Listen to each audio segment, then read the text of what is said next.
Bismillahirrahmanirrahim. Assalamualaikum warahmatullahi wabarakatuh. Alhamdulillah wassalatu wassalamu ala Rasulillah wa ala alihi wassahbihi wa man wala wa ba'du. Saudara-saudariku, saya Adi Hidayat berjumpa kembali untuk mempelajari sebagian dari tuntunan syariat kita, dan malam ini seperti telah kita sampaikan dalam publikasi media sosial kita akan fokus dalam pembahasan fikih Ramadan. Sebelumnya, mari kita mengingat dulu pesan Allah Subhanahu wa taala yang senantiasa diutamakan oleh Nabi sallallahu alaihi wasallam dalam memulai setiap ta'lim beliau, bahkan khususnya dalam kesempatan khutbah Jumat. Nabi mengingatkan kita untuk senantiasa meningkatkan takwa kepada Allah Subhanahu wa taala dengan umumnya menyitir Quran surah ketiga Ali Imran ayat 102. Ya ayyuhalladzina amanu taqullaha haqqa tuqatih wa la tamutunna illa wa antum muslimun. Duhai orang-orang yang beriman, tingkatkan selalu takwamu kepada Allah Subhanahu wa taala dengan cara yang benar, dengan sungguh-sungguh, dengan serius, dan jangan sampai kalian wafat kecuali dalam keadaan muslim yang baik. Maka sekali lagi saya mengajak, mari kita mencoba selalu meningkatkan takwa kita, dan selalu ada jaminan dalam Al-Quran bahwa orang-orang yang berusaha meningkatkan takwanya, maka Allah akan dekatkan pada kebahagiaan hidupnya. Demikian ditegaskan di akhir ayat 189 di surah kedua Al-Baqarah itu. Wattaqullaha la'allakum tuflihun. Orang yang berusaha meningkatkan takwa juga akan dimudahkan oleh Allah dalam menjalani persoalan kehidupannya. Demikian ditegaskan di Quran surah ke-65 di akhir ayat kedua itu. Wa may yattaqillaha yaj'al lahu makhraja. Siapapun yang mampu berusaha meningkatkan takwanya kepada Allah, maka Allah akan berikan jalan keluar dari setiap persoalan hidup yang ia alami. Bahkan seperti kita telah ketahui dan sering diingatkan, wa yarzuqhu min haitsu la yahtasib, akan dibukakan pintu rizki bahkan dari sisi yang tidak dia duga. Karena itu, mari kita mencoba meningkatkan takwa kepada Allah Subhanahu wa taala, dan seperti dibahas dalam kajian tafsir di episode yang lalu, bahwa kajian takwa senantiasa akan lekat dengan iman, dan kajian iman akan senantiasa lekat dengan amal saleh. Rumus ini akan berlaku beriringan. Jadi selalu akan bertemu takwa, iman, amal saleh. Kalau kita mau urut-urut bolak-balik juga akan ditemukan juga. Apakah itu imannya dulu, amal solehnya dulu, bertemu takwa. Jadi kalau saya boleh ilustrasikan rumus singkat, padat, ya, pengumpul amalan-amalan yang mendekatkan kita pada kebahagiaan, ridha Allah, dan dengan rahmat Allah juga mungkin didekatkan kepada surganya. Jadi rumusnya ada iman, ya kan? Kemudian di sini ada amal saleh. Masih ingat dalam kajian tafsir kita pertemuan-pertemuan yang lalu? Kemudian selalu terkait dengan takwa. Ini sudah rumus ya. Kalau di Al-Baqarah yang kita bahas dulu, dzalikal kitabul la raiba fi hudal lil muttaqin, ini takwanya. Siapa orang takwa di situ? Alladzina yu'minuna bil ghaib. Di sini ditemukan imannya, ya kan? Kemudian turunan dari pembuktian iman adalah amal saleh. Ya, wa yuqimunas salata wa mimma razaqnahum yunfiqun. Itu amal salehnya. Nah, jadi umumnya ketika kita menemukan kalimat iman dalam Al-Quran, itu selalu akan bersanding dengan amal saleh. Pada umumnya demikian. Dan boleh jadi nanti muaranya takwa, atau mungkin rumusnya akan dibalik. Bisa takwanya dulu, lalu imannya, kemudian amal salehnya. Nah, menariknya, dalam fikih Ramadan pun, ketika Allah menurunkan perintah puasa dengan turunnya surah Al-Baqarah ayat 183 itu, maka ayat ini pun tidak akan lepas dari kaidah atau rumus yang telah kita tuliskan bersama. Ya, masih ingat bunyinya? Ya ayyuhalladzina amanu. Imannya dulu. Ya kan?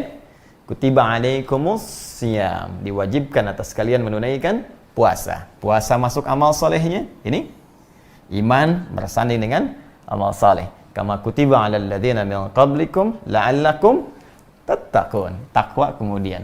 Jadi setiap kita menemukan kalimat iman bersanding dengan amal soleh sebagai pembuktian kekuatan iman kita, sekaligus langkah mendekatkan kita pada nilai takwa, yang dengan takwa itu kita akan meraih goal yang sangat luar biasa, seperti tadi saya uraikan di muka. Entah itu kebahagiaan, kemudahan rizki dan kehidupan, pendekatan pengetahuan, peningkatan kemuliaan, bahkan boleh jadi meraih surga dengan kualifikasi yang dijanjikan. Karena sering kalimat surga dalam Al-Quran pun dibuka dengan kalimat taqwa. Ya, innalil muttaqina mafaza, kan? Hadaiqa wa a'naba, innal muttaqina fi jannatin wa uyun. Ya, baik, dan seterusnya ayat. Karena itu, mari kita mencoba mengefektifkan waktu kita untuk membahas tentang pendekatan fikih Ramadan ini. Mengapa begitu penting? Ya, karena satu, akan banyak kemuliaan di Ramadan yang dijanjikan oleh Allah Subhanahu wa taala melalui lisan Rasulullah sallallahu alaihi wasallam.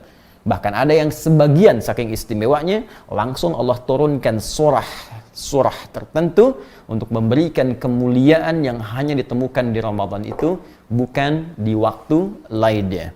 Baik, itu yang pertama. Yang kedua, ini juga sangat menarik, ada ibadah-ibadah yang sangat penting di bulan Ramadan yang dibutuhkan pengetahuan ya paripurna bagi kita sebelum menunaikannya. Jadi bukan saat menunaikan ibadah itu kita baru belajar ilmunya. Ya, jadi standarnya ilmu dulu baru amal. Ya, masih ingat dalam kaidah ta'lim kita, al-ilmu qablal amal. Ya, wal adab qablal ilmi. Jangan dilupakan, ya. Ingat, jangan lupakan kaidah ini. Allahu akbar. Kita baru muqaddimah sudah sedikit banyak menulis, ya. Al-ilmu, ya. Al-ilmu qablal amal. Baik. Ya, ilmu baru kemudian amal. Ya, ain lam mim sebelum ain mim lam. Ain lam mim sebelum ain mim lam. Ya kan? Bukankah lam sebelum mim? Ya. Alif, ba, ta, sa, jim, ha, kha dan seterusnya, lam mim nun waw ha. Ya, hamzah, ya. Ya, lam alif, hamzah, ya. Lam mim baru mim lam. Ini kita bermain sedikit bahasa. Jadi ada kaidah al-ilmu qablal amal. Dalam ibadah itu ketahui dulu ilmunya. Ya, sebelum kita kerjakan amalnya. Apa amalnya? Salat. Maka sebelum salat pelajari dulu ilmunya. Bagaimana cara kita salat supaya salatnya dengan ilmu itu membantu kita bisa khusyuk. Karena itu di Quran dalilnya surah ke-29 misalnya ayat ke-45 kita diminta belajar dulu, baca dulu ketentuan salat dengan benar yang langsung ditunjukkan oleh Allah kepada Nabi Muhammad SAW sebelum kita menunaikan salat itu. Allah berfirman, "Utlu ma uhiya ilaika minal kitab." Ya, wa aqimis shalah. Sebelum kau tunaikan salat, baca dulu, pahami dulu, pelajari dulu segala ketentuan yang diwahyukan kepada Muhammad sallallahu alaihi wasallam dari petunjuk Al-Qur'an. Wa aqimis shalah, lalu tunaikan salat dengan benar. Innas salata tanha 'anil fahsya'i wal munkar. Ini perkara amal. Bahkan dalam bab tauhid pun, ya, dalam bab tauhid itu didahului dengan ilmu. Ya, Quran surah ke-47 misalnya, ayat 19, ya. Quran surah ke-47 surah Muhammad SAW ayat 19. Ya, ayatnya ilmu dulu. Fa'lam annahu la ilaha illallah. Fa'lam, maka mesti punya ilmu. Demikian terjemahan panjangnya. Kalau mau tekstual, maka ketahuilah. Bagaimana bisa tahu? Dengan pengetahuan. Ya, annahu la ilaha illallah, untuk menetapkan, menguatkan pada jiwa kita bahwa tidak ada Tuhan yang layak disembah dan dipertuhankan kecuali Allah. Karena khawatir lisan mengucapkan asyhadu an la ilaha illallah tapi ilmu kurang kuat, akhirnya diberikan mie instan. Jadi berubah la ilaha illallahnya. Dikasih sarung jadi pindah ya dari la ilaha illallah. Karena itu ilmu begitu penting. Nah, kaidah umumnya ditemukan di Quran surah ke-17. Kita banyakin dulu dalilnya. Ya, ayat ke-36. Paling kanan sebelah bawah di mushaf. Baik, wala taqfu ma laysa laka bihi ilmun innas sam'a wal basara wal fuada kullu ulaika kana anhu mas'ula. Wala taqfu ma laysa laka bihi ilm. Jangan ikuti. Jangan lakukan. Awas, Ma laysa laka bihi ilm. Jangan ikuti, jangan lakukan segala hal yang belum kita tahu dasar pengetahuannya. Ini kaidah umum dalam Islam. Di Muslim itu nggak latah. Ikut yuk, kemana? Ya, pokoknya ikut aja, nanti lihat. Nah, itu nggak boleh. Kelihatannya sederhana ya. Tapi dalam kaidah Al-Quran, jangan lah. Ketahui dulu, nanti khawatirnya dibawa ke tempat yang ada maksiat, menyesal kemudian. Ya, digiring ke tempat yang salah, menyesal kemudian. Ya, inna sam'a wal basara wal fu'ada kullu ulaika kana anhu mas'ula. Sungguh sumber pengetahuan itu, baik pendengaran, ini sumber pengetahuan pertama. Awas, hati-hati, karena itu bayi sumber pengetahuan pertamanya dari telinganya. Mendengar, mata belum berfungsi maksimal, dia bisa berucap dengan pendengarannya. Wal basara, penglihatan, wal fu'ada, akalnya.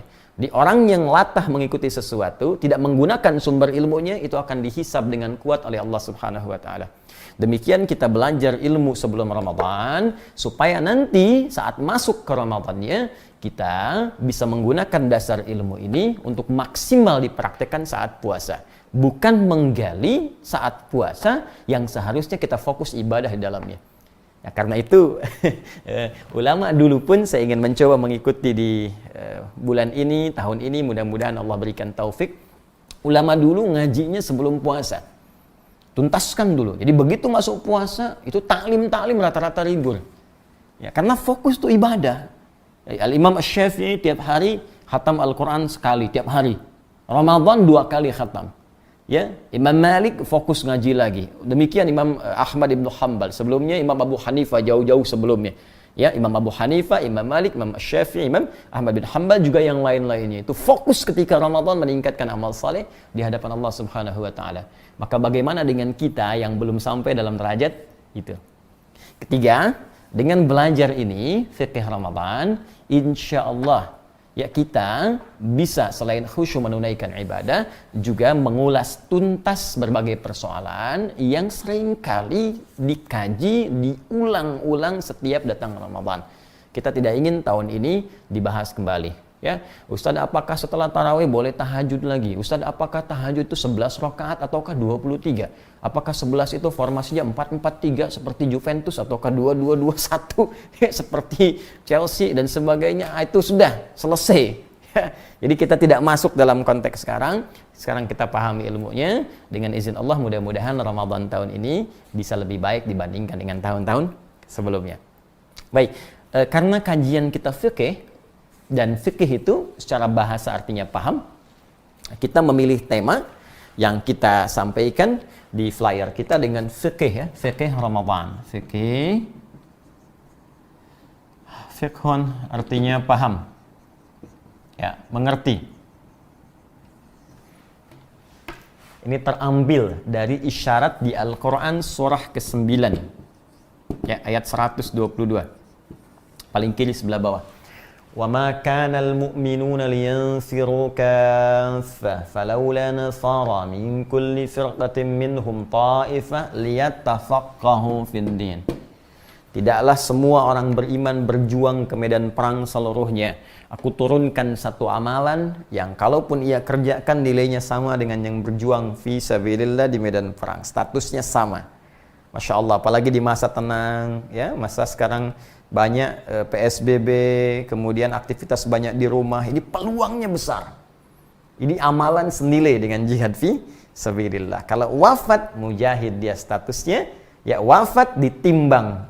Penaknya seperti ditimbang darah para syuhada. Demikian nanti ada satu riwayat yang sampai kepada kita. Apa yang ia kerjakan? Falaula nafara min kulli firqatin minhum ta'ifah, hendaknya ada sebagian di antara orang beriman itu lihat tafaqahu fiddin, ya. Mereka belajar fokus memahami segala ketentuan dalam agamanya. Ad-din, lihat tafaqahu. Maaf, lihat tafaqahu. Ini ya, fi ad-din. Demikian. Ya, lihat tafaqahu.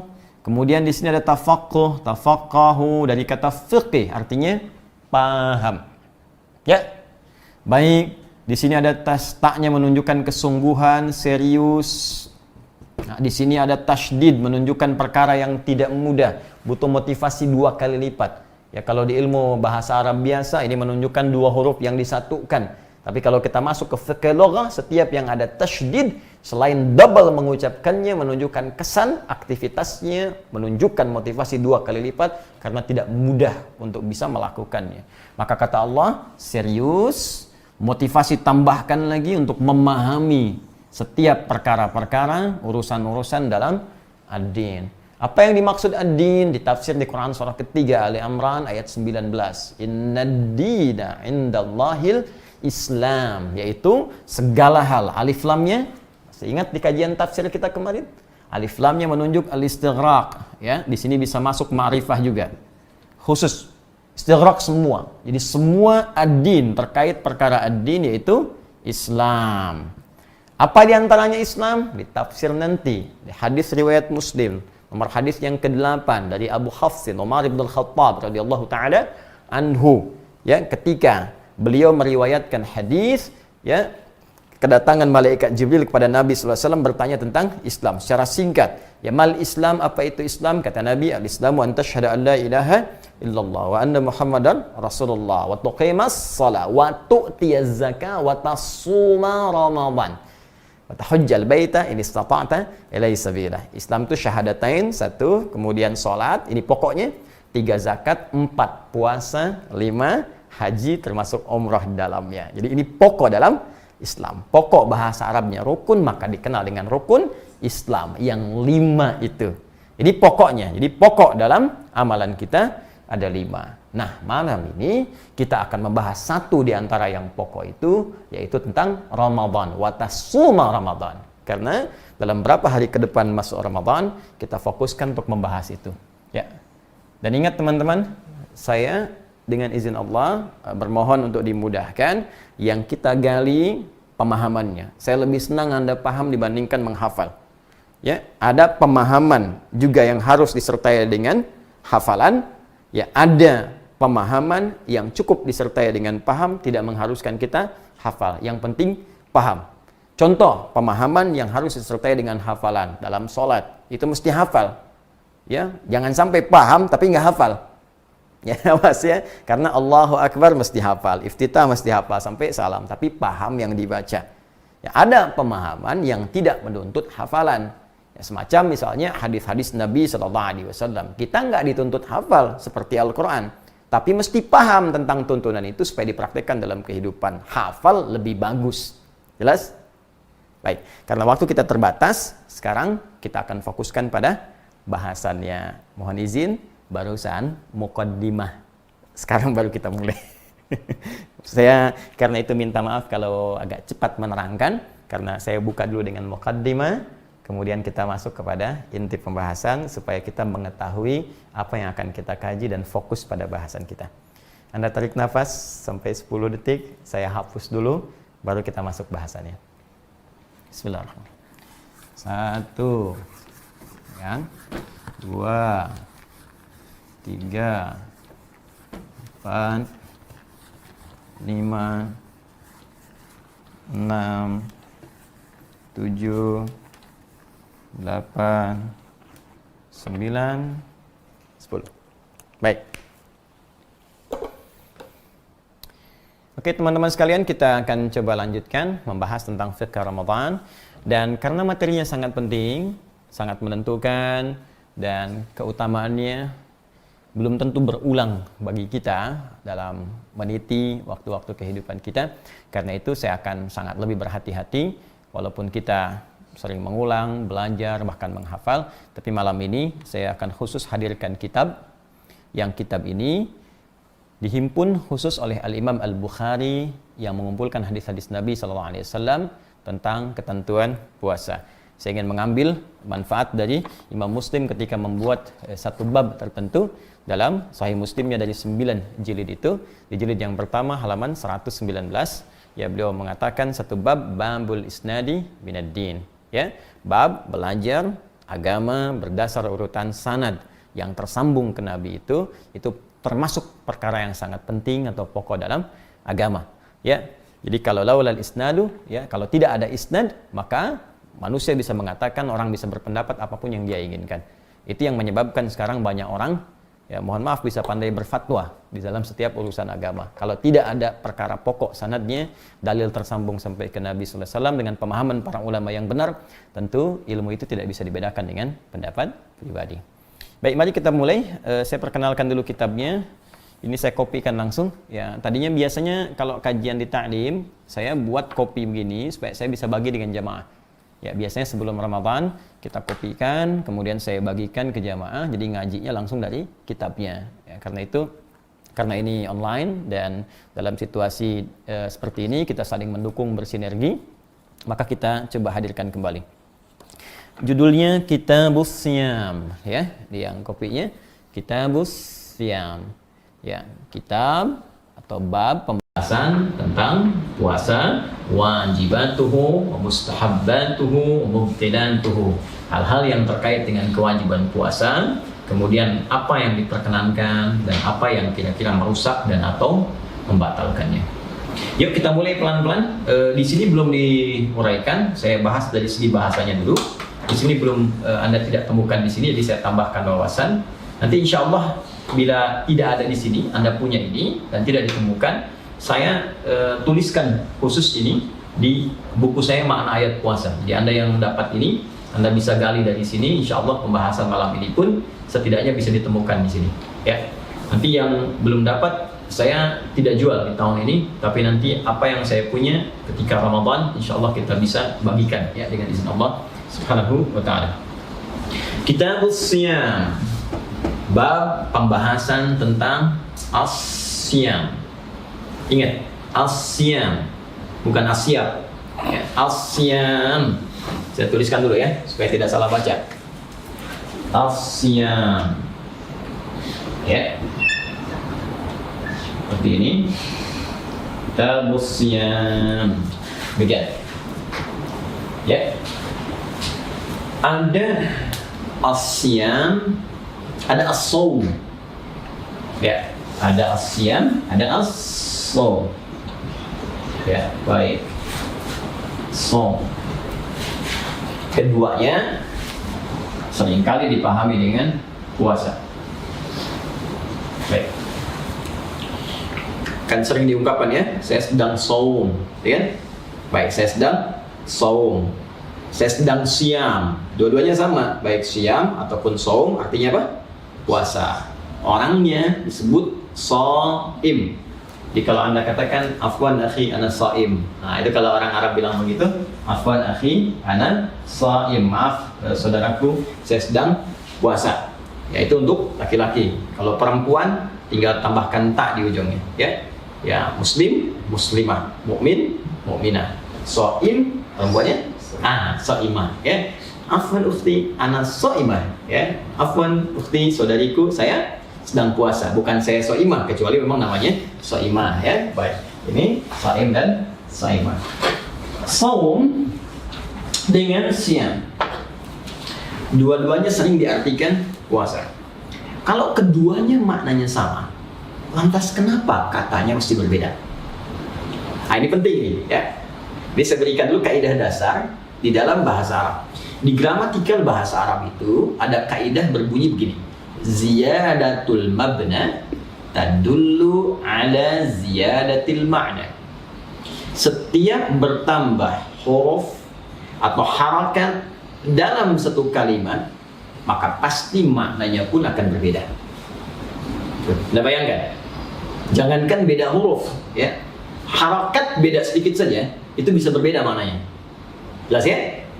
Baik, sekarang di atas as-shaum, di bawah as-syam. Cara baca sudah tak sama. Sebagian hurufnya ada yang sama, alif, lam, shad, waw, di kemudian mim, alif, lam, shad, di sini ada mim, ya kan? Tapi di sini ada ya, di sini tak ada ya. Lantas apa perbedaan di antara keduanya? Mari kita simak perbedaan itu dari keterangan yang sampai kepada kita, bahkan dalam isyarat Al-Quran Al-Karim. Teman-teman sekalian, jika disebutkan as-shaum yang pertama, maka maknanya itu masih umum, berarti menahan, umum. Di semua yang bermakna menahan itu as-shaum namanya. Apakah maknanya menahan lapar, menahan haus saja? Ya, apakah maknanya menahan bicara, tak bicara sedikit pun? Atau menahan kantuk misalnya? Nah, itu setiap yang bermakna menahan itu disebut shaum namanya. Jadi maknanya masih luas, umum. Jadi bisa Anda mengatakan besok insya Allah shaum Ramadan.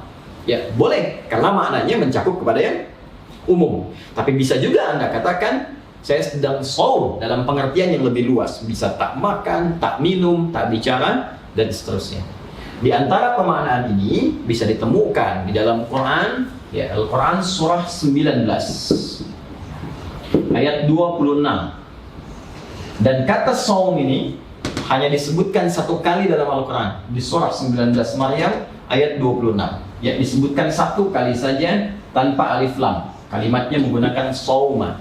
Ya. Fakuli washrabi waqarni aina. Maka Maryam silahkan makan, silahkan minum dari air yang mengalir yang kami jadikan segar ini, dan berbahagialah, bahagiakan hatimu dalam suasana akan melahirkan ya Nabi Isa alaihi salam.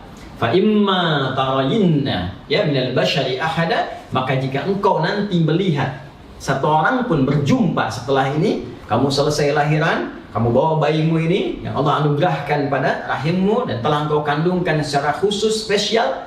Nabi Isa itu lahirnya spesial, wafatnya pun spesial, punya mukjizat yang spesial. Setiap nabi punya spesialisasi sendiri. Nabi Musa punya mukjizat yang tidak dimiliki Nabi Isa alaihi salam. Nabi Isa punya mukjizat yang tidak dimiliki Nabi Isa alaihi salam. Tapi Nabi Muhammad sallallahu alaihi wasallam menghimpun semua spesialisasi ini sehingga menjadi yang paling mulia, ya Sayyidul Anbiya'i wal Rasul.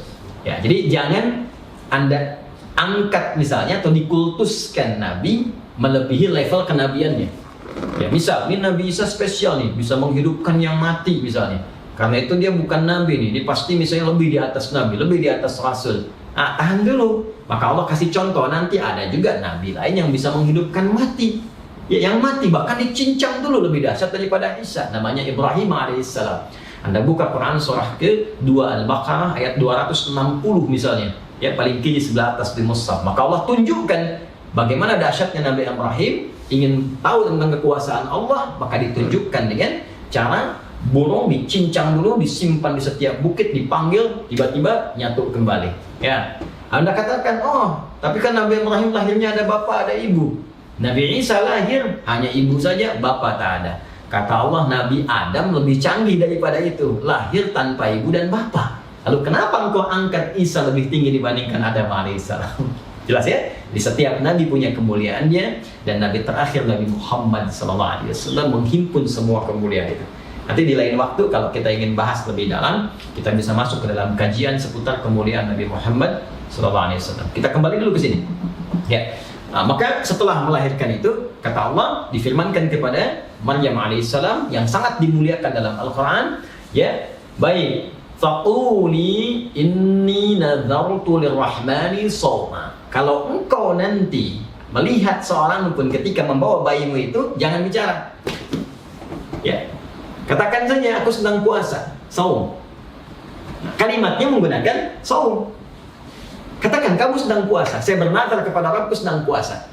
Apa puasanya shaum di sini? Falan ukallimal yauma insiya. Aku nggak akan bicara pada siapapun pada hari ini. Baiknya, nanti Allah akan jadikan Isa yang bicara untuk membebaskan ibunya dari tuduhan. Jadi begitu ibunya dituduh, Isa yang kecil yang baru lahir bisa menjelaskan, ibuku suci, ibuku bersih, jauh dari tuduhan apa yang kau sematkan kepadanya, sebagai mukjizat pertamanya. Tapi poinnya di ayat ini Allah ingin menjelaskan kalimat shaum bermakna menahan. Inni nadhartu lirrahmani shauma, tidak menggunakan kata siyam tapi shaum. Jadi apa shaumnya? Tidak bicara pada siapapun. Tidak bicara. Tidak bicara berarti menahan bicara. Masuk kategori ini. Ya. Ingat, tak makan, tak minum, shaum. Tak bicara, shaum makna general. Masuk pada kata konteks menahan. Nah, jadi kalau antum ingin praktekkan di rumah misalnya, ya, suami pada istri, mama, ayah shaum dulu hari ini. Saum apa? Bahkan Ramadan belum tiba. Saum nggak mau bicara dulu sama mama. Itu bicara. Contoh. Misalnya. Nah, itu saum. Jelas ya?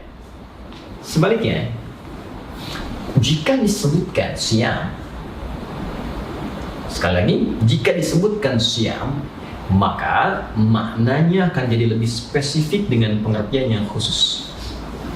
Ya, keluar dari konteks yang umum ini, saum menjadi hal yang lebih khusus. Dia memiliki aturan tertentu, dia memiliki ketentuan yang khusus, berbeda dengan pemaknaan secara umum yang berarti menahan saja. Ya, menahan diri dari segala hal yang ditetapkan oleh syariat, baik yang membatalkan ataupun yang merusak puasa, dengan syarat tertentu, dengan ketentuan tertentu di waktu tertentu.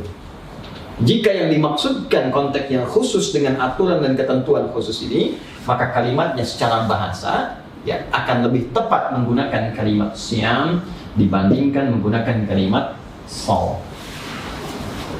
Sekarang ingat, karena Al-Quran itu firman Allah. Saya ulang, karena Al-Quran itu firman Allah dan Allah maha mengetahui dengan sifatnya alim, maka ketika satu ibadah diperintahkan dilakukan mesti ada dalil. Dalil ini tingkat pertamanya firman langsung dari Allah. Ketika firman diturunkan meminta kita menunaikan puasa, maka maknanya harus sangat detail, pilihan katanya mesti tepat, diksinya harus sempurna karena langsung turun dari yang memerintahkan, yang maha mengetahui, yaitu Allah Subhanahu wa Ta'ala. Dan ketika kita diminta menunaikan puasa Ramadan, maka perhatikan pilihan katanya. Jika ini bukan bersumber dari Allah, maka manusia biasa mungkin akan memilih kata yang umum sifatnya. Tapi karena ini bersumber dari Allah Subhanahu wa Ta'ala, maka perhatikan pilihan katanya.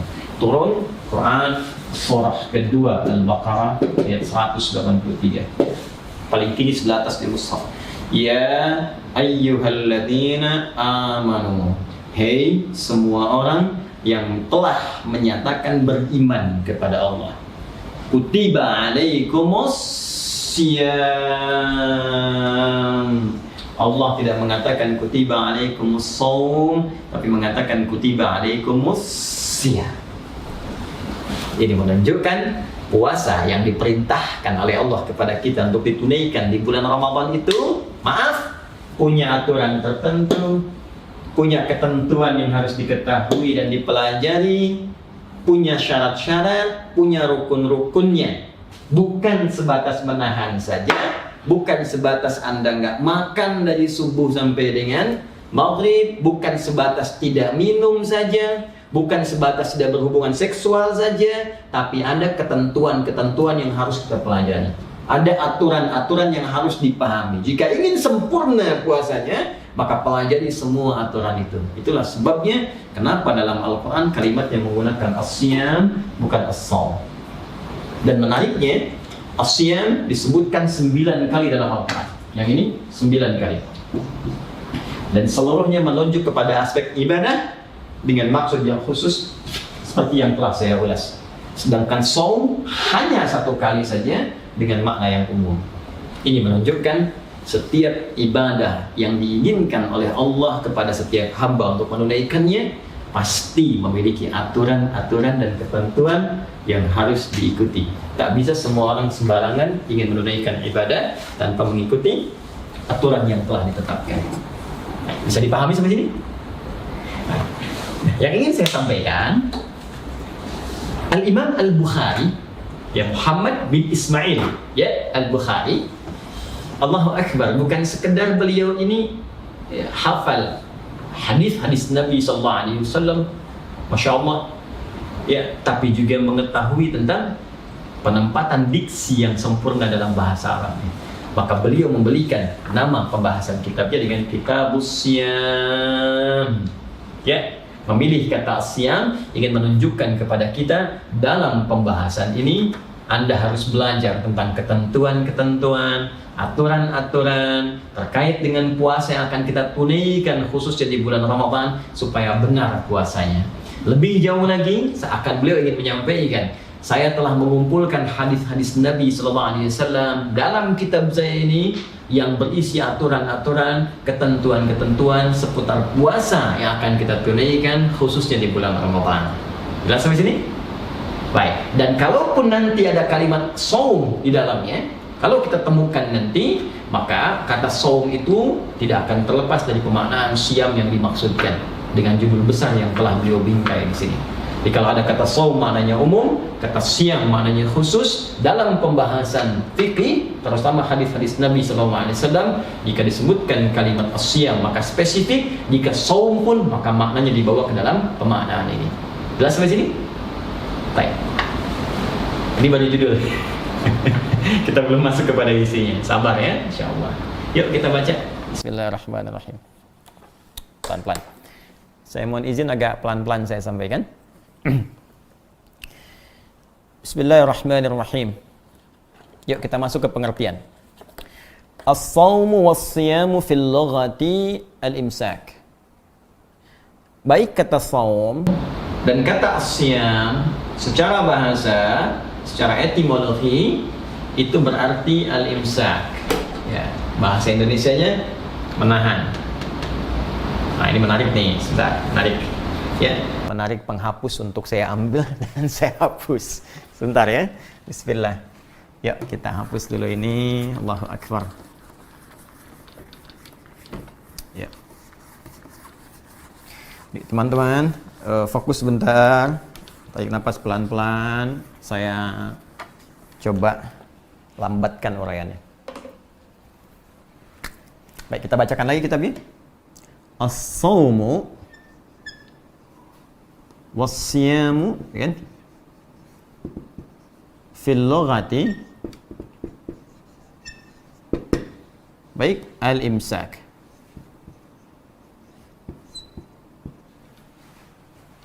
Fokus pelan-pelan. As-shaumu was-siyam, baik saum ataupun siam, fil lughati secara etimologi dalam pengertian asal bahasanya, ya, berarti al-imsak, artinya menahan. Ini yang tadi telah saya uraikan, ya, cukup panjang dan lebar. Fokus. Ada satu hal yang ingin saya berikan penekanan. Kata imsak di sini bukan imsak dalam pengertian tradisi masyarakat kita. Oh, hati-hati. Ya, imsak di sini ini nama lain dari puasa. Awas, karena itu kalau nanti dalam praktek ibadahnya ingin menempatkan kata imsak, awas hati-hati. Tempatkan dalam pengertiannya, jangan dibawa dalam pengertian bahasa kita. Kecuali kalau kita ingin punya kebiasaan sendiri dengan istilah sendiri di luar pembahasan fikih ini. Apa maksudnya? Maksudnya begini, secara bahasa, ya, kita bisa membuat persamaan begini. Baik saum, saya tulis dengan dengan Latin. Baik saum ataupun siam, ya, itu sama dengan imsak secara bahasa. Saum sama dengan siam, sama dengan imsak. Artinya secara bahasa tiga-tiganya artinya apa? Menahan. Ya, jadi kalau saya katakan saum sama dengan siam secara bahasa, sama dengan imsak, sama tuh tiga-tiganya. Karena tiga-tiganya sama, maka dia punya arti yang sama, yaitu menahan. Bahasa populernya puasa, masih menahan, masih puasa. Jadi kalau ingin kita tarik istilah ini dalam penunaian saat Ramadan nanti, misal, apa yang dimaksud dengan siam, apa yang dimaksud dengan saum, apa yang dimaksud dengan imsak di bulan Ramadan itu, yaitu menahan, ya, dari segala yang ditetapkan oleh syariat. Saya ambil kalimat umumnya, bisa tahan makan, tahan minum, tahan nafsu, ya, tahan hubungan seksual dengan segala ketentuan yang ditetapkan syariat, dengan waktu yang ditentukan dari terbit fajar sampai terbenam matahari. Ingat, dari terbit fajar, fajar shadiq, ya, waktu subuh, sampai terbenam matahari, singkatnya sampai maghrib. Nah, dengan syarat dan ketentuan tertentu. Ini waktu puasa, rentang puasa. Jelas? Itu nanti kita temukan di Quran surah kedua ayat 187. Jadi kalau kita dari fajar sampai maghrib, inilah saum, inilah siang, inilah imsak, waktunya saat Ramadan.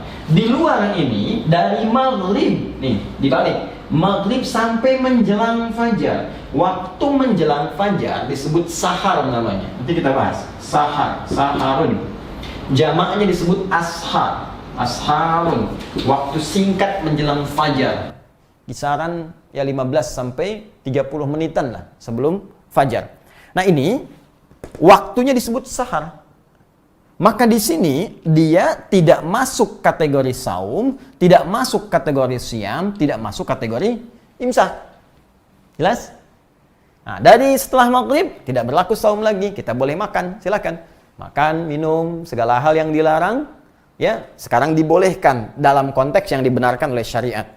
Baik, maaf, itu namanya tadi apa? Buka, futur. Saum tidak berlaku, siam tidak berlaku, imsak tidak berlaku. Baru saat fajar tiba, berlaku lagi tiga-tiganya ini. Artinya nanti, kalau Anda misalnya, sebelum fajar tiba, Anda kan biasa mengikuti sunnah Nabi. Saya dan kita, makan kan? Ya, makannya disebut makan apa? Masih ingat? Sahur kan? Ya, sahur itu makan yang dikerjakan di waktu sahar. Ya, jadi waktu menjelang fajar. Jangan terlalu mepet ke malam, ya dekatkan ke fajar. Misal kalau subuhnya 4:30, Anda makan jam 4 misalnya, kan? Supaya tenaganya lebih banyak, bisa digunakan beraktivitas dan nahan lapar hausnya bisa lebih singkat dibandingkan makan yang diawalkan. Nah maka Anda makan misalnya di fajarnya jam 4:30 misal, Anda makan jam 4. Baik.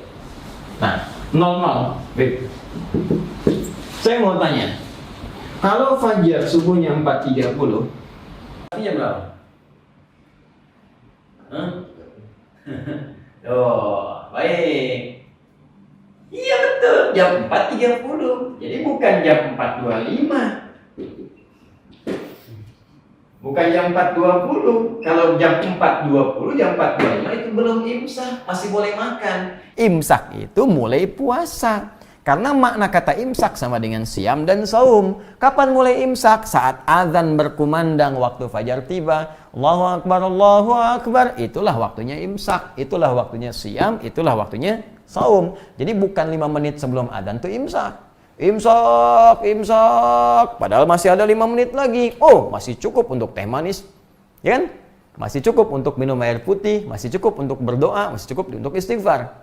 Jadi kalau nanti subuhnya 4:30, jam 4:20 ada yang teriak-teriak misalnya atau menyampaikan imsak, imsak. Anak kasih tahu, belum. Jelas ya? Nah, karena pengertian orang dulu itu imsak selesai udah, jangan makan lagi. Nah, di sini terjadi nanti banyak hal yang bias di masyarakat. Artinya ada yang mengatakan kalau sudah imsak masih boleh makan, masih boleh minum. Akhirnya bablas sampai ke adzan. Itu yang kemudian mesti diluruskan. Nanti kita akan lihat perkaranya. Ya, ini kita mesti luruskan. Ya, saya kira ini kita pahami ya. Nah, jadi kalau kita ingin katakan misalnya, mohon maaf, peringatan, ya, misalnya peringatan nih, sebelum tiba waktunya subuh tinggal 10 menit lagi, kan di masjid suka menyampaikan itu kan, Bapak Ibu sekalian, azan subuh tinggal 10 menit lagi, tinggal 5 menit lagi, itu boleh disampaikan tuh pengingat. Ya, zaman Nabi sudah ada pengingat itu. Ya, ada tanbih, ada peringatan, inzar kepada masyarakat. Subuh sebentar lagi tiba. Apa bentuknya? Yuk kita lihat di hadis ya. Supaya tidak mengarang nanti. Jadi yang dimaksud imsak yang kita sebut sekarang ini, ternyata nanti bahasanya bukan imsak. Jadi kalimat hadis Nabi SAW. Tapi perintah nanti untuk mengingatkan pada masyarakat. Bentuknya apa? Yuk, ini ada nanti bab. Ya. La yamna'annakum adanu Bilal. Ya, kita lihat ya, nanti di bab sini. Bismillah, yuk kita buka. Ya. Babu qaulin Nabi sallallahu alaihi wasallam. Bab tentang perkataan Nabi sallallahu alaihi wasallam, la yamna'annakum min sahurikum adanu Bilalin. Ya, jangan sampai engkau menghentikan sahurmu karena adzannya Bilal. Ya. Bilal adzan maksudnya ketika Bilal adzan, misal Allahu Akbar, kata Nabi kalau Bilal masih adzan, kamu terus saja makan, jangan berhenti sahur. Kalau orang baca cuman sampai sini, Dan tidak belajar ilmu hadis, hati-hati. Baca teksnya, baca terjemahan, dipraktekkan. Yakin saya, begitu subuh adzan masih makan. Ya, Nabi aja yang bilang kok hadis Nabi. Bukan Nabi memahamkan seperti itu. Kita yang harus mengerti apa yang dimaksud dengan kalimat ini. Nah, saya ingin sampaikan dulu teman-teman sekalian. Jadi di zaman Nabi itu, ketika Nabi SAW hijrah ke Yathrib dan berubah menjadi Al-Madinah Al-Munawwarah, secara singkat saja, supaya tidak terlampau panjang, secara singkat nanti ada 2 orang yang ditugaskan oleh Nabi SAW untuk mengumandangkan azan di waktu subuh. Ya. Yang pertama Bilal bin Rabah, yang kedua Abdullah bin Abi Ummi Maktum. Nanti ada kisah tersendiri sebetulnya. Jadi Allahu Akbar ya. Kadang-kadang kita malu juga dalam situasi seperti ini. Sahabat Abdullah bin Abi Ummi Maktum dengan segala kemuliaannya yang dimuliakan oleh Allah hingga menurunkan surat Abasa itu, ya, beliau pandangannya ditutup oleh Allah Subhanahu wa taala dari maksiat sehingga tidak bisa melihat maksiat dengan matanya seumur hidupnya, dan ini tanda kemuliaan dari Allah Subhanahu wa taala. Kemudian di usianya yang sepuh pun Masya Allah masih tergerak untuk bisa memaksimalkan ibadah dan menyadari bahwa ada sisa hidup yang harus dimanfaatkan. Itu cara berpikir sahabat.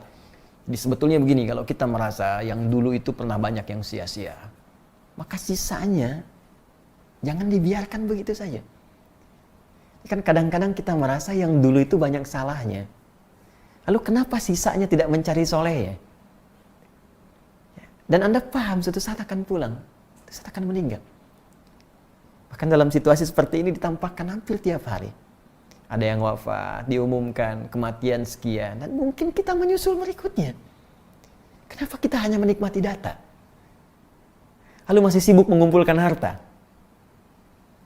Karena dalam situasi semacam ini, Nabi mengingatkan, kamu mesti ingat, kembali kepada Allah, kamu akan pulang.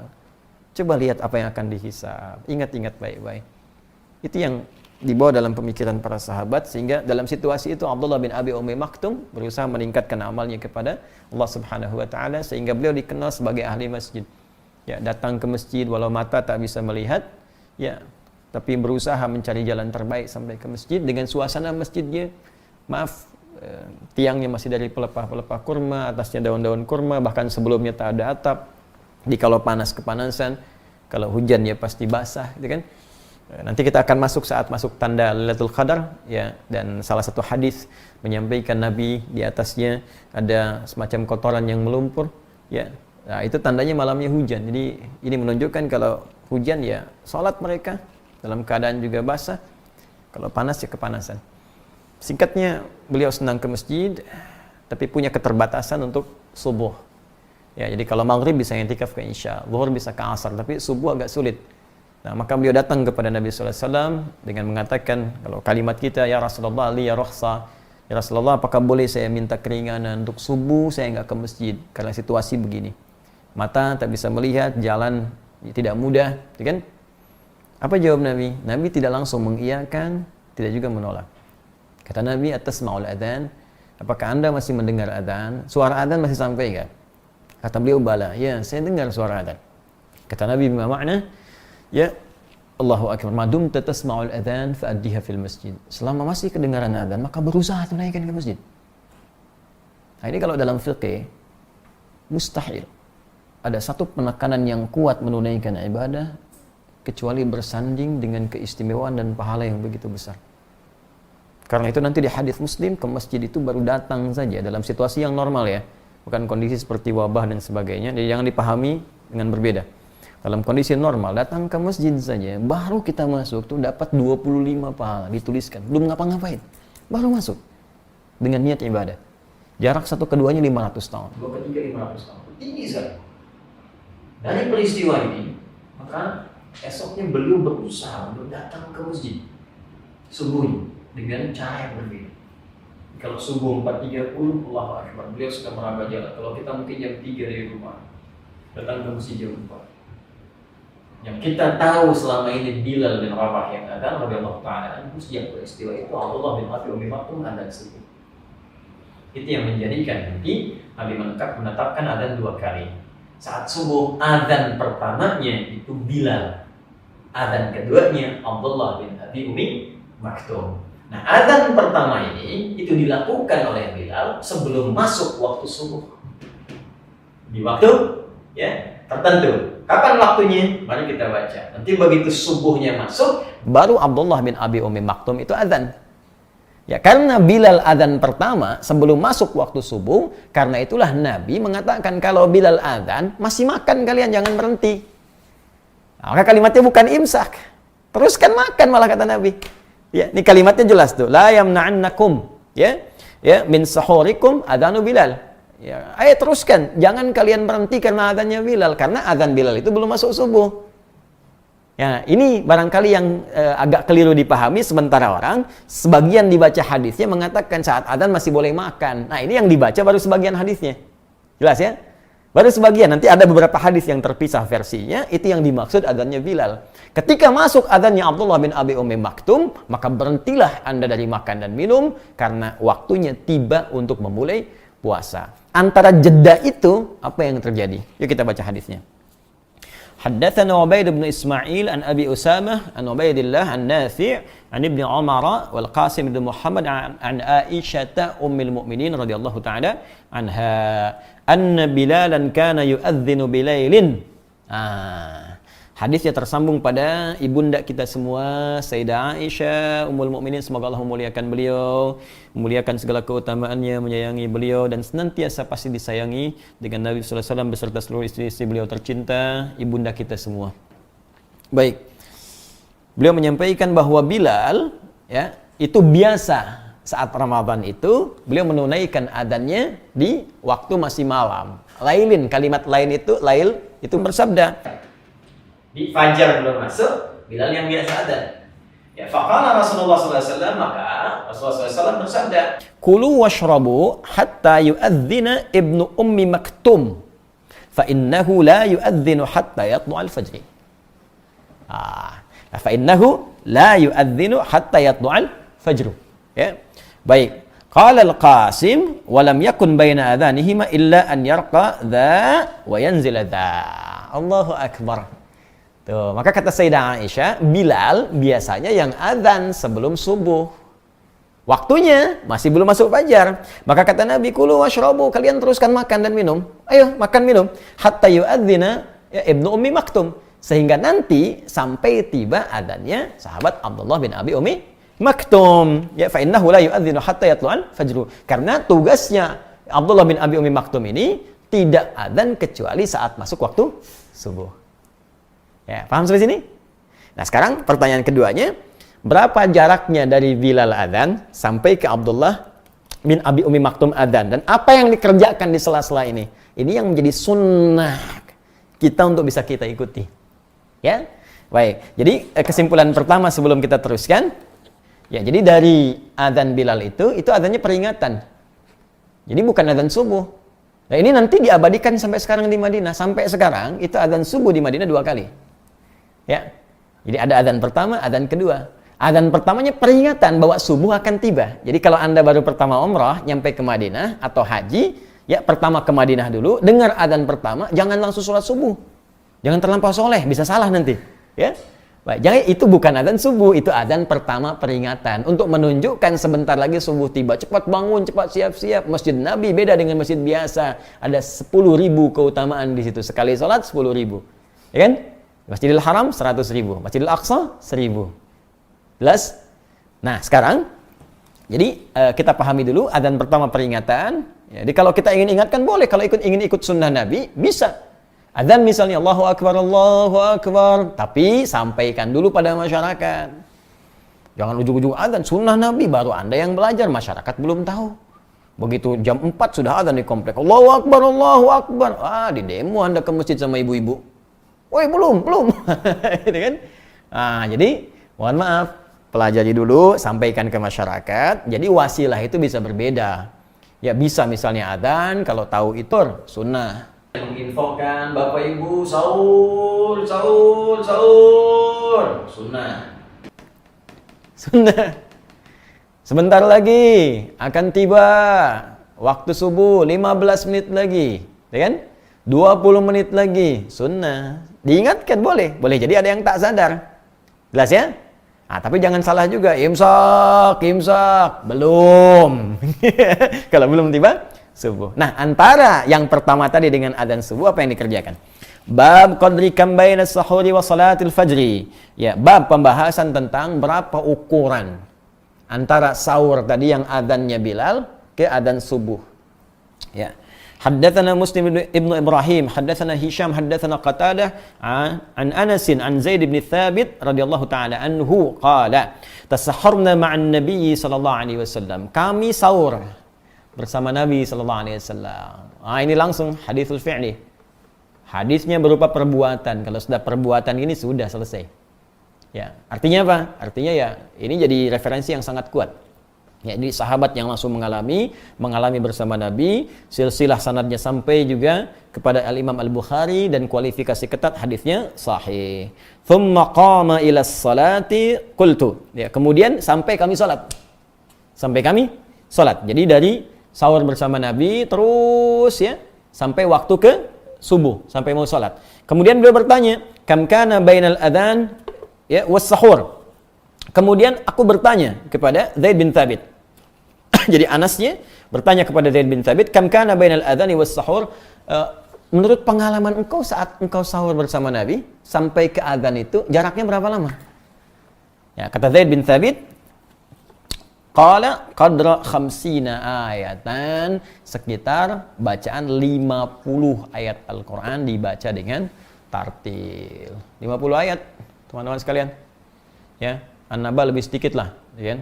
Jadi kalau kita baca itu ya kurang lebih 15 menitan lah. Ya, 10-15 menit. Jadi kalau kita mau ambil kesimpulan ke sini 15 menit sebelum waktu subuh tiba kita bisa sampaikan ke masyarakat sebentar lagi subuh tiba, waktu sahur berakhir. Bapak Ibu sekalian, harap segera menyempurnakan sahurnya, isi dengan istighfar dan persiapkan subuh menjelang tiba. Atau kalau mau pakai lebih sunnah lagi, baca Al-Qur'an, dibaca sampai subuh tiba. Makanya di Allahu Akbar, saya senang sekali di kampung-kampung daerah-daerah itu banyak sunnah Nabi dipraktekkan. Jadi tidak banyak teori, tidak banyak cakap, tapi sunnah dipraktekkan. Karena ulama kita dulu itu sebelum mengajar sudah punya sanad di hadisnya. Mereka itu menyampaikan nggak kompleks kepada masyarakat, simpel aja. Jadi perintahnya itu lebih berupa perilaku. Ayo sebelum azan ngaji dulu, ya kan? Nanti sebelum itu sampaikan dulu ke masyarakat begini. Itu sebetulnya sunnah. Mereka sudah khatam. Kalau kita lihat sanadnya pun ada. Ini bukan ngaji kayak kita begini. Ya, mereka sudah hafal, sudah dibacakan depan syekh, mereka baca, dikasih ijazah, sanadnya ada semua.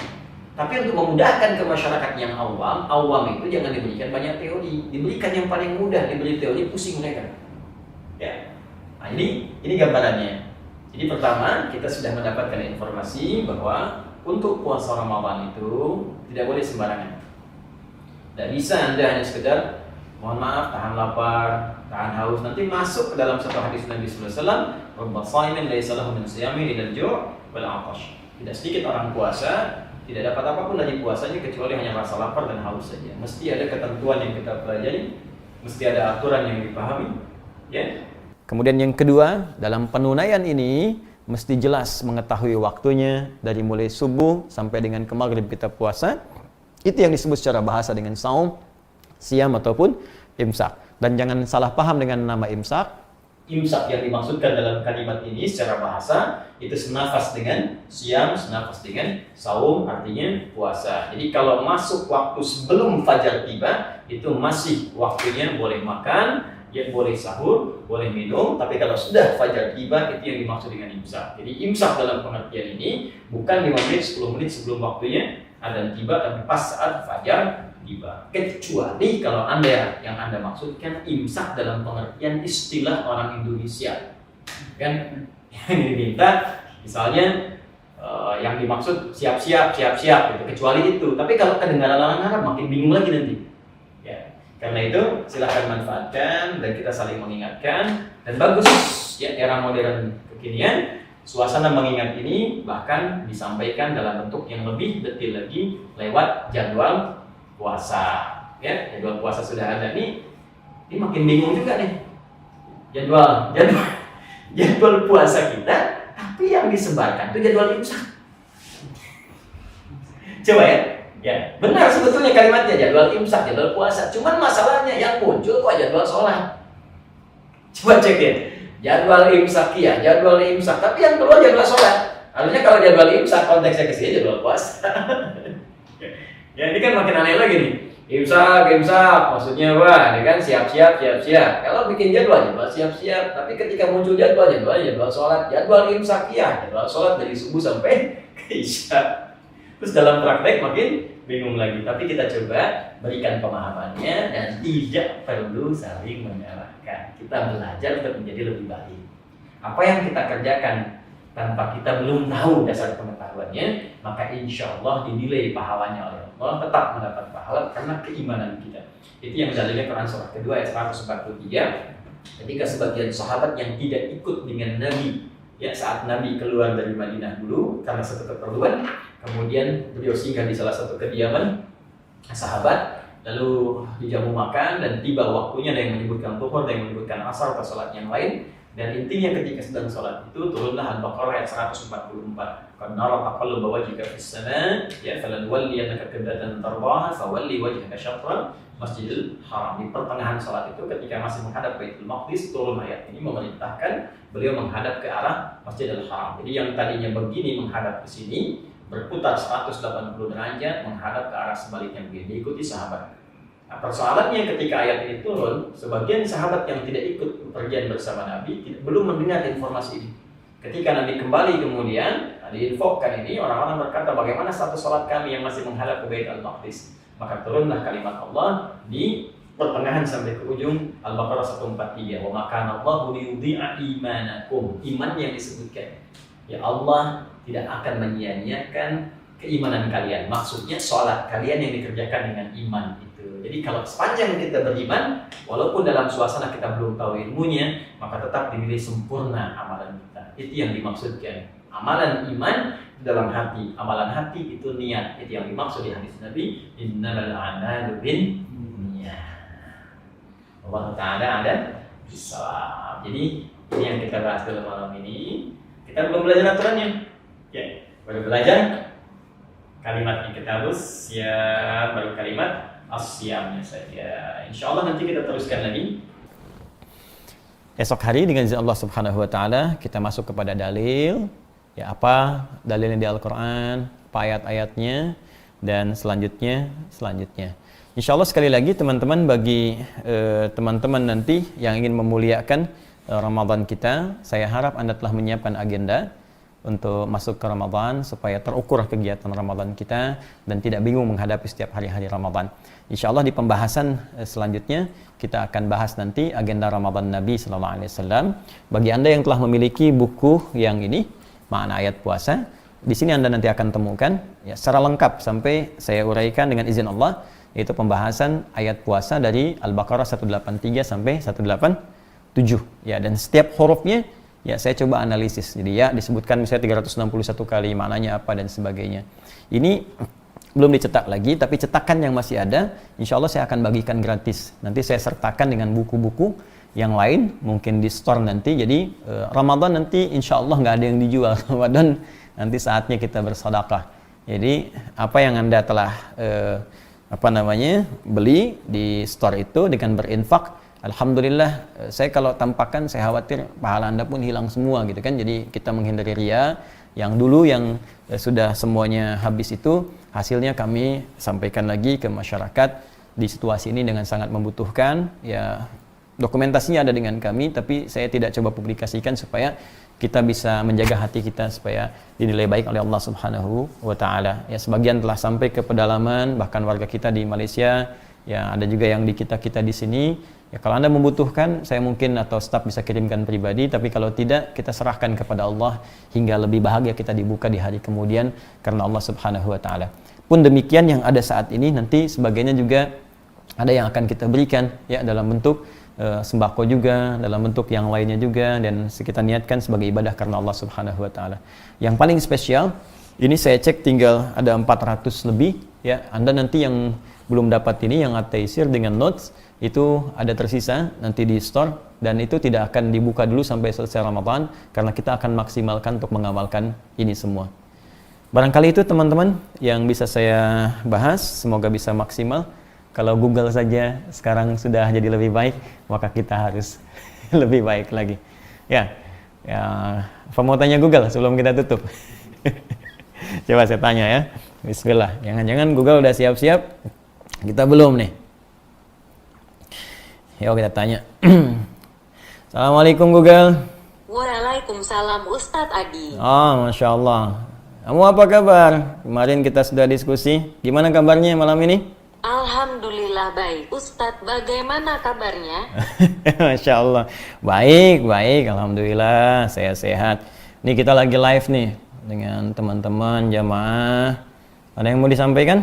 Alhamdulillah. Semoga semua pemirsa fokus dan sehat. Oh. Tuh teman-teman diminta Google tuh. Ya, fokus, sehat. Kita ini tadi baru bahas tema tentang puasa, tentang Ramadan. Mudah-mudahan puasa kita bisa lebih baik, bisa lebih berkah. Menurut kamu bagaimana? Betul Ustadz, tema itu sangat penting sebagai bekal untuk ibadah Ramadan. Oh, bisa aja kamu. Iya, Masya Allah. Emang kamu puasa juga? Insya Allah saya puasa Ustadz, tidak makan dan minum.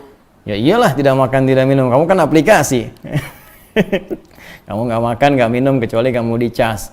Ya, Masya Allah. Yang Google bisa bercanda juga ya. Hehehe, Ustadz bisa saja. Sudah, ya pemirsa, ini hanya contoh saja. Ya kadang-kadang morotal kita bisa ngaji, kita yang punya morotal tidak. Ya kan? Speakernya dipakai amal, kitanya tidak.